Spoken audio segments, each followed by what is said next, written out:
all of that, six-time Olympic champion Sir Chris Hoy revealed just a couple of weeks ago has been diagnosed with incurable stage 4 cancer. Shortly after being told he may have between just 2 to 4 years to live, his wife Sarra was diagnosed with multiple sclerosis, and the family embarked on the toughest time of their lives. But determined to spread a message of hope and happiness, Sir Chris has written a book, All That Matters, to inspire others to stay positive during challenging and difficult times. And he joined us now alongside Sarra. Morning to both of you. Morning, morning. This book is sensational.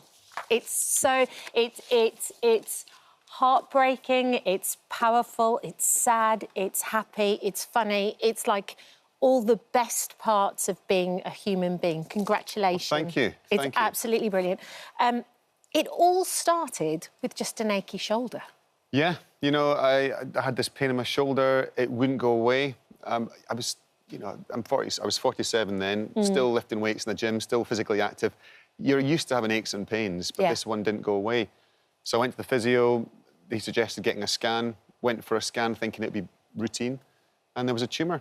And what was that? How did that pain manifest itself? Was it just like, oh, I need acupuncture or a massage, or I'm sure it'll go away kind of thing? It just started out as an ache, and it got worse and worse to the point where even driving a car, lifting my arm up, doing anything, it was really painful. So I thought, there must be something wrong here, but never in a million years considered it might be cancer. So many men of a certain age feel that, you know what I mean?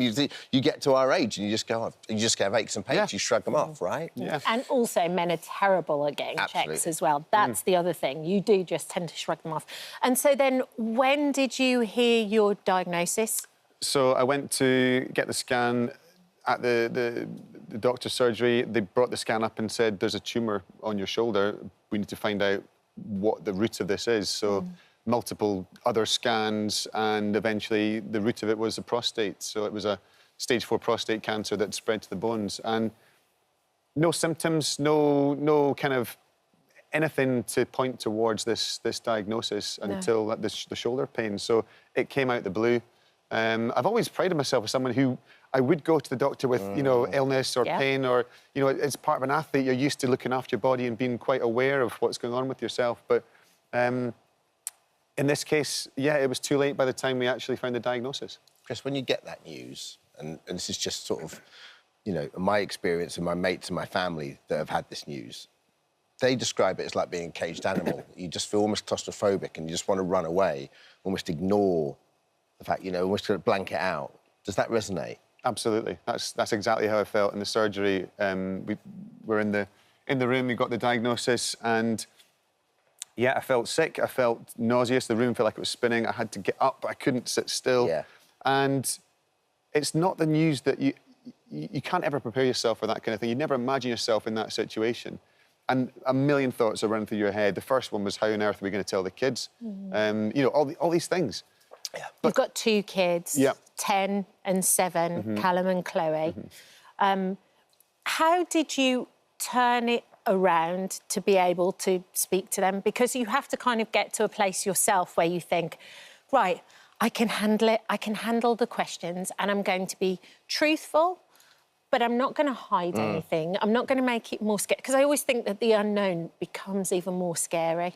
Yeah, I think that's right. I mean, it was such a huge thing that we knew we had to tell them. But again, it was just trying to stop and take stock and go, OK, where are we right now? And obviously we were in panic and realising we don't need to give that to the children just now. Wait, hold. And I think we had some time and tried to do it in a really considered manner. And by the time we took that breath and just said, stop, hold, you know, we wanted to protect them. That was our main priority, wasn't it? And I think we did manage to do that and be really honest with them, but at the same time not give them information that they needed to carry yet. Because actually we are looking, not at the time, but as time has gone, we have developed this sense of hope and looking to the future.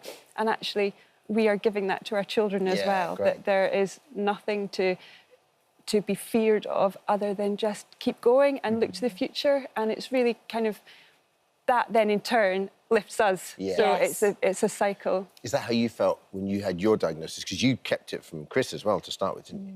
Yeah, I did. It just it came completely out of the blue, and you know, it just wasn't. I just knew it wasn't the right time. I would always tell Chris everything, and we're you know, each other's crutch Yeah. in everything in life. So it was very against the grain not to share it with him.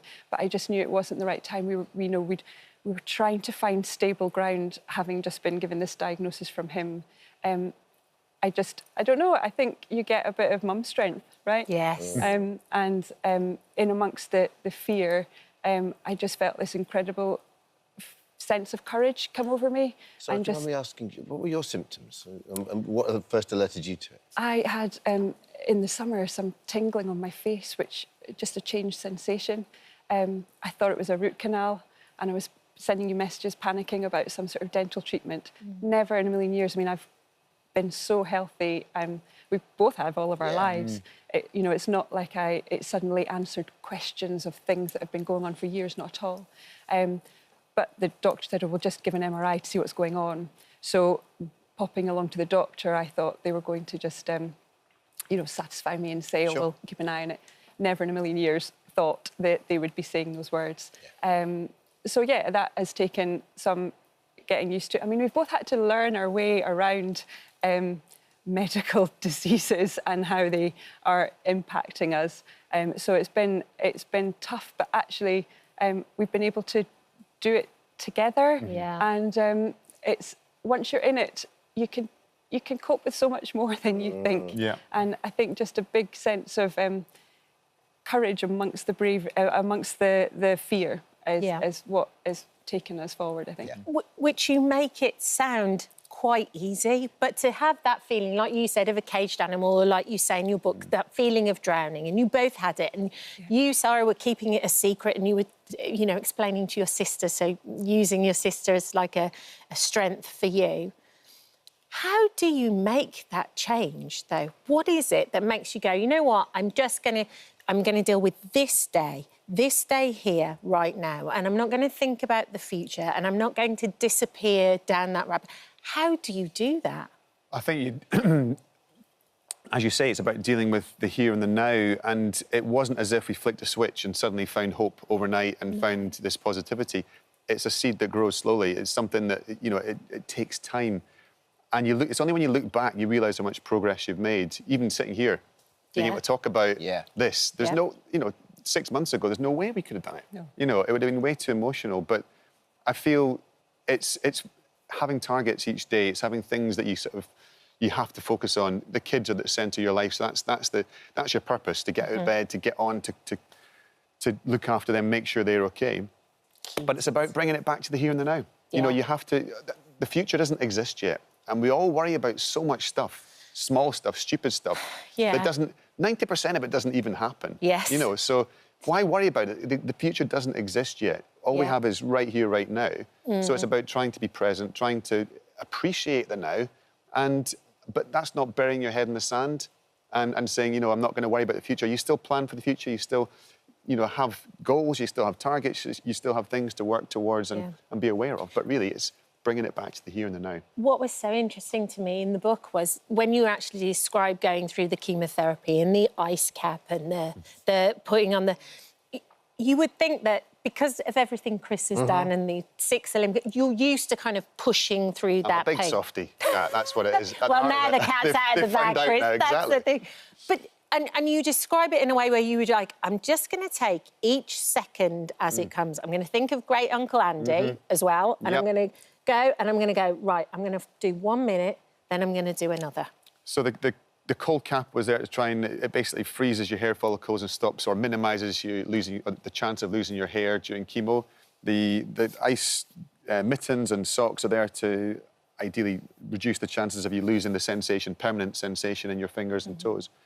So it's an important part of the treatment. It's not part of the cancer treatment, it's just part of the side effects. And it was a big thing for Callum, wasn't it? That was your it. hair. That was it. I wasn't that fussed. You know, I've not got much hair as it is, so I wasn't that fussed. If it goes, it goes. But for Callum, it was a big deal. quietly thinking that. Sense of priorities here, Benny. Exactly.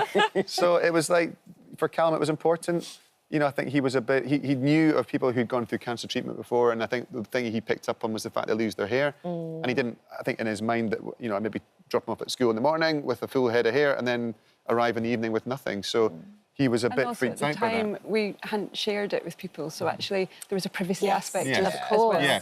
well, which just gave us, again, we were just trying to find stable ground back then. So I think there was a duality to that, wasn't there? Yeah, Yeah. and also, but yeah, you're right though about sort of calling upon the sporting strength and the mental strength. It's you know, it's not looking too far ahead. Again, bringing it back to where you are right here, right now. So the cold cap was pretty painful to put on, and the pressure of it and the temperature of it. But instead of thinking I've got 4 hours of this, it was like, can you do 1 more minute? Yeah. Yes, I can. We'll do 1 more minute then. And then you get through that, and it's like, can you do 1 more minute? Yeah, I can. We'll do that. And that's, it's just chipping away, not looking too far ahead.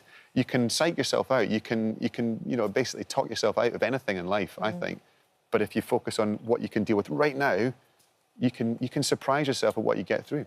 And also you mentioned, you mentioned it in the book as well, about how you don't then make the decision. Some of the days you were said, oh, I can't do this again. Yeah. And we just said, well, we don't need to make that decision now. You come back in 3 weeks' time. So instead of kind of that panic of, I can't do this, again, it's just the here and the now. Right now, you've done it. You don't need to consider it again for 3 weeks. Put it aside and see how you feel in 3 weeks. Don't make the decision when you're at your lowest. Make it when you're feeling stronger. And I think that sort of helped throughout. Yeah. Sorry, what you said really resonated with me in that and I think so many families go through this. When you find one of your family members or a friend has a condition, you do this deep dive rabbit hole, and before you know it, you become not an expert, but you become well versed in it. And that's where your hope comes from, right? Because then you can start to see the light through the woods, because you get this diagnosis to start with, and everything's foggy. And then, but the more information you find out, and this is from personal experience, the more you go, okay, no, there is light at the end of this tunnel, and who knows what's available in 2-4 years' time. Yeah, I think, again, sometimes it's too scary to look because you're too scared. But as time goes on, you get a little bit of courage to look. And Chris talks about it. Once you find out that somebody has done something that goes beyond, you then, that's your thread of hope. So follow it. And then there's another one, and then there's another one, and then that's how it grows. That's how you can build it. Yeah. It comes slowly. And you talk about that with Andy Taylor. Yeah, well, so Andy Taylor from Duran Duran, just round about the time of my diagnosis, he was in the news talking about his cancer treatment. He was being given palliative care. He was end-of-life care. All the chemotherapy and the various treatments had stopped working. And they'd found out a targeted treatment, which basically focuses on the genetic mutation of the cancer. A new drug, and he was cancer-free, not cured, but essentially asymptomatic. Which was absolutely incredible. And he was exactly the same as me, stage 4, secondary in the bones. So immediately, as Sarra says, you think, well, there's your glint of light. You think, well, if it works for one person, perhaps that might work for me. Yeah. And even just so you managed to make contact with him, and he phoned me up, and such a positive guy. And it was like, here's someone who gets he's been through what I'm experiencing right now, and he gave me hope, and just his positivity. I thought, how can you be so positive? And that was the first, in the early stages, you can't imagine yourself ever being positive again. You can't imagine yourself laughing again. You can't imagine yourself having joy in your life again. Humming, whistling. Yes, exactly. Yeah. And all these things, they don't come back overnight. They take a long time. But I think it comes with hope. It comes with things like, well, actually, the treatment is starting to work. So now I'm pain-free. You know, that everything is under control for the moment. Right. And there's a plan for the next stage of treatment. When the current stages don't work, or stop working, we go on to the next stage. Yeah. So you have a plan, and you adapt to the situation, you accept it, and you appreciate the here and the now, because none of us know what's coming. I mean, you say you have a plan. There's having a plan, and then there's having a plan. Tour de Force? Yes. So she came up with the name, didn't She you, did. Sarra? Well, You're really the brains in this operation. Thank you. And you know, that's one of the reasons of sharing the hope and finding that from somebody like Andy Taylor, who then gave that to us. I think that really helped in then you documenting the book and then wanting to be able to give that hope to somebody who today is sitting in the situation we were a year ago, where that hope is gone, and being able to shine a light on it and say, it might not be what you think, hold, wait. And by showing the Tour de Force, I mean, look at him, he's on his bike every day. He's, as fit as, well, maybe not as ever, maybe not your Olympic standard, but, to be able to do a cycle ride like this. I mean, you can... We'll be there, won't we, Phil? Yeah. We'll get on our bikes. Paddy Are we McGuinness will be allowed? there. Of course. And you're training Paddy as well. Trained Paddy, yeah, he's got his children in need on this challenge, week. brilliant. But yeah, basically the Tour de Four, to shine a light on stage 4 cancers of all sorts, to show that actually when you can get the worst possible news, not everybody is as lucky as myself. You know, some people don't have as much time, but for now, I'm fit and healthy, and I'm going to crack on and raise hopefully a huge amount of money and change perception of stage 4 cancers, and that actually there's a lot of life left to live. Absolutely. Well, thank you so much for coming on the show today. Brilliant. Thank you. And for drawing awareness to it. And overall, more than anything, I think this is a love letter to you guys. I think it just shows what a brilliant team you are. Thank you. How amazing you are together. Thank you. Thank you for visiting our This Morning YouTube channel. We upload new content every day, so go ahead and hit that subscribe button so you don't miss out. And we'll see you in the morning.